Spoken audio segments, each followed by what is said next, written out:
Seeing Cloverfield in its initial theatrical release at the end of January 2008, I was reminded of Thomas Pynchon's novel Gravity's Rainbow, 1973, with its famous opening, "A screaming comes across the sky.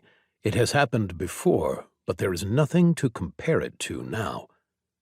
Much like the film, Pynchon's novel abruptly plunges us into the terrors of uncertainty.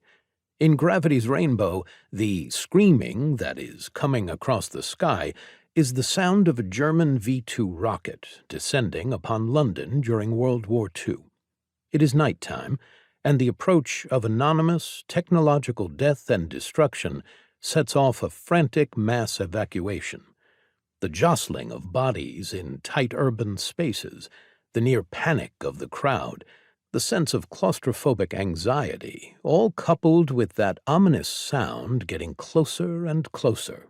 The visceral experience of Cloverfield felt like the cinematic equivalent of the nightmare in Gravity's Rainbow. And visceral it was, that experience, more than anything else. The film's images, recorded by a shaky handheld camera operated by one of the characters in the story, come pretty close to replicating the physical experience of tension, the good kind that stems from being steered expertly through your own emotions and embodied reflexes by a piece of cinema. As I recall, the film's 1 hour and 25-minute running time creates a bodily experience in its sheer immediacy, a perpetual now.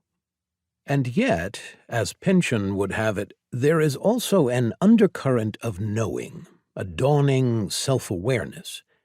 As much as there had been, in the moment, nothing to compare it to, I also told myself that this has happened before. There was something familiar about the film, what it was doing and the way it was going about evoking these emotions, because Cloverfield is able to generate both of these sensations at once, that sense of complete absorption in the moment and that of self-conscious familiarity underneath, and because it manages to keep the latter from undermining the former, the film will never lose its appeal for me. Over the years, I have gone back and re-watched the film in search of recapturing that unique experience.